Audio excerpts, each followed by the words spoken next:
Subscribe करिए rising Uttar Pradesh को और दबाइए इस बेल आइकन को ताकि आप पाए यूपी की न्यूज अपने मोबाइल पर सबसे पहले।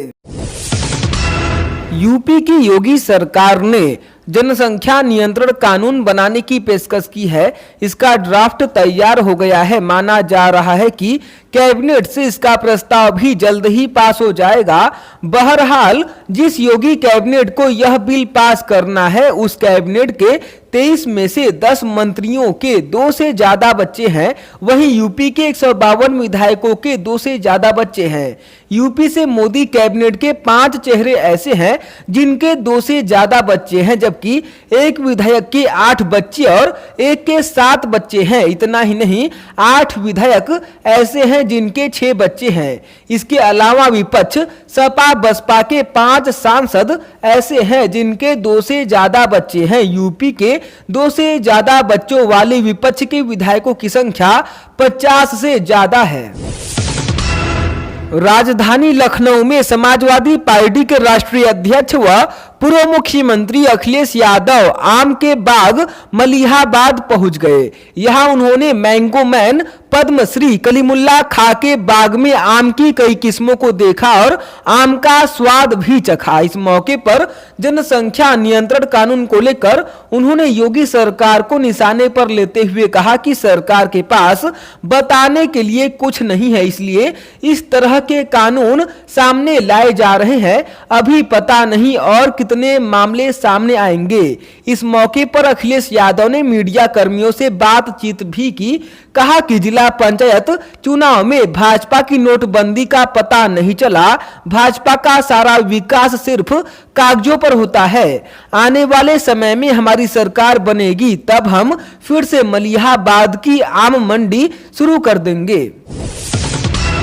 प्रदेश में विधानसभा चुनाव से पहले सियासी माहौल गर्म हो गया है। करीब 1.5 साल बाद कांग्रेस नेता प्रियंका गांधी लखनऊ आई। इसके अगले दिन ही वे दौरे पर लखीमपुर खीरी पहुंची। उन्होंने पसगवा गांव में ब्लॉक प्रमुख चुनाव के दौरान चीरहरण का शिकार हुई अनिता सिंह से मुलाकात की। प्रियंका गांधी वाड्रा ने कहा कि लोकतंत्र का चीरहरण करने वाले भाजपा के गुंडे कान खोलकर सुन ले। महिलाएं प्रधान, ब्लॉक प्रमुख, विधायक, सांसद मुख्यमंत्री प्रधानमंत्री बनेंगी और उन पर अत्याचार करने वालों को सह देने वाली सरकार को शिकस्त देंगी। लोकतंत्र में महिलाओं को उनका अधिकार मिले। प्रदेश में बीते 24 घंटे में अलग अलग हादसों में 12 लोगों की मौत हो गई। फतेहपुर में रफ्तार के वजह से एक ही परिवार के 4 लोगों की हादसे में मौत हो गई, जबकि फिरोजाबाद में कैला देवी का दर्शन करने गए 4 दोस्तों की राजस्थान में सड़क हादसे में मौत हो गई। वहीं देवरिया में बीती रात नाव पर सवार सहेलियां सेल्फी ले रही थी। नाव पलटने से पानी में डूबकर 3 लड़कियों की मौत हो गई। ललितपुर में एक हादसे में 9 साल की एक बच्ची की मौत हो गई। आगरा के कमला नगर में दिन दहाड़े 8.5 करोड़ रुपए की लूट करने वाले 4 बदमाशों में से पुलिस ने 2 को एनकाउंटर में मार गिराया है। पुलिस मुठभेड़ के दौरान दोनों लुटेरे घायल हो गए थे, जिसके बाद उन्हें एसएन मेडिकल कॉलेज में भर्ती कराया गया था, जहां डॉक्टरों ने उन्हें मृत घोषित कर दिया। लूट के बाद फरार हुए बदमाशों को इत्मादपुर पुलिस ने खंदौली चौराहे पर घेर लिया। यहां पर उनकी बदमाशों के साथ मुठभेड़ हुई। मुठभेड़ में मारे गए बदमाशों में फिरोजाबाद का रहने वाला मनीष पांडे और निर्दोष कुमार को गोली लगी थी। पुलिस ने इनको गिरफ्तार कर इनके पास से लूट का आधा माल और 2 तमंचे व कारतूस बरामद किए थे। इनके 2 साथी नरेंद्र उर्फ लाल और अंशु फरार हैं। घायल बदमाशों को पुलिस ने इलाज के लिए एसएन मेडिकल कॉलेज भेजा था, जहां पर रात करीब 8:30 बजे उनकी मौत हो गई। राजधानी लखनऊ के मेदांता हॉस्पिटल से स्वस्थ होकर सीतापुर जेल वापस लौटे पूर्व कैबिनेट मंत्री आजम खां की मुश्किलें बढ़नी शुरू हो गई है। सपा सरकार में हुए जल निगम भर्ती घोटाले में सीबीआई की विशेष अदालत ने आजम खां को तलब किया है। 19 जुलाई को उनकी वीडियो कॉन्फ्रेंसिंग के माध्यम से पेशी करवाने के लिए कोर्ट ने सीतापुर के पुलिस अधीक्षक को निर्देश दिया है। प्रदेश में धर्मांतरण के मास्टरमाइंड इस्लामिक दावा सेंटर के संचालक मौलाना उमर गौतम का नेटवर्क पूरे देश में फैला हुआ है। इस सिंडिकेट में शामिल महाराष्ट्र के 3 आरोपियों को यूपी एटीएस ने गिरफ्तार किया है। एटीएस की टीम तीनों को लखनऊ लेकर आ रही है और यहां लाकर उनसे पूछताछ की जाएगी, जिसके बाद और भी अहम खुलासे होने की उम्मीद है। इलाहाबाद हाई कोर्ट ने गैंगस्टर विकास दुबे की बहू खुशी दुबे की जमानत याचिका खारिज कर दी है। खुशी विकास दुबे के भतीजे अमर दुबे की पत्नी है। बीते साल 2 जुलाई को कानपुर के बिकरू गांव में गैंगस्टर विकास दुबे के घर दबिश देने पहुंची पुलिस टीम पर हमला हुआ था। इसमें सीओ समेत 8 पुलिस कर्मियों की हत्या कर दी गई थी। पुलिस ने बाद में अमर और गैंगस्टर विकास दुबे का एनकाउंटर किया था। खुशी इस प्रकरण में साजिश करता है। खुशी दुबे को पुलिस ने घटना के बाद गिरफ्तार कर जेल भेजा था, लेकिन वह नाबालिग निकली थी, जिस पर उसे बाराबंकी के एक शेल्टर होम में रखा गया है।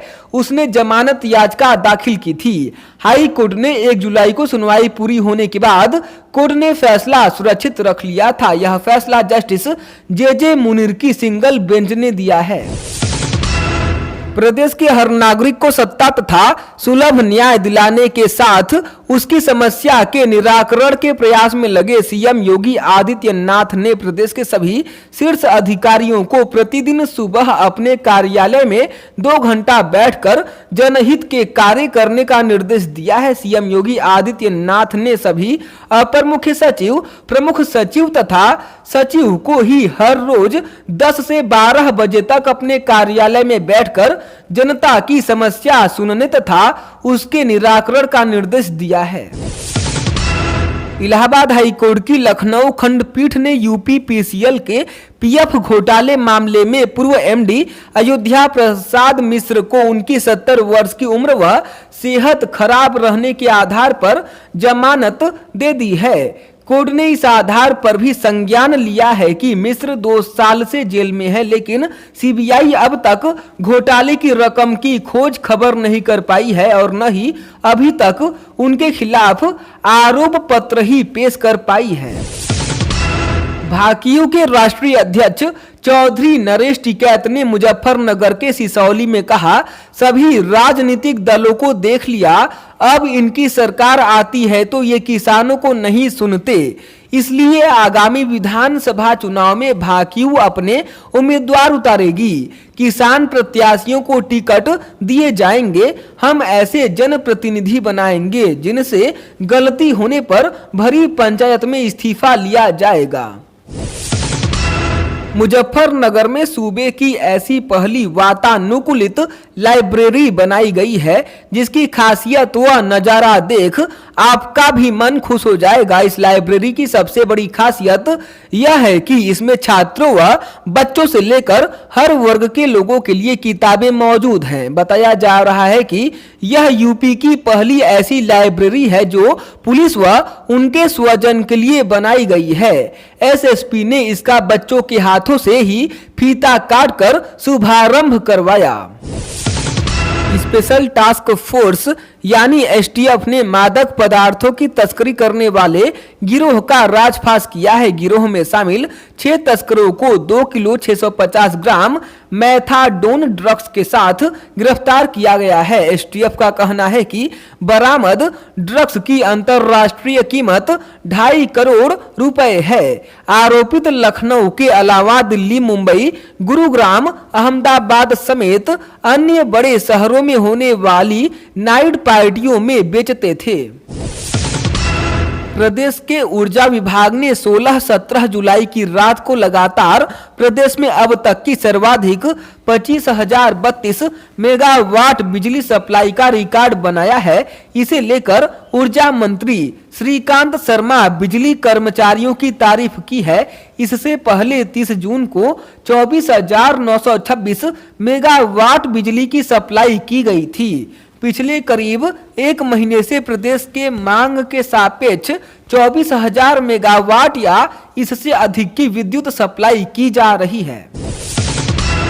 कोरोना की तीसरी लहर रोकने के लिए योगी सरकार अभी से सतर्कता बरत रही है। इसी के तहत राज्य सरकार कोरोना प्रभावित राज्यों से प्रदेश आने वाले लोगों के लिए निगेटिव RT-PCR रिपोर्ट या फिर दोनों डोज वैक्सीन लगवाए जाने का प्रमाण पत्र साथ लाना अनिवार्य करने जा रही है।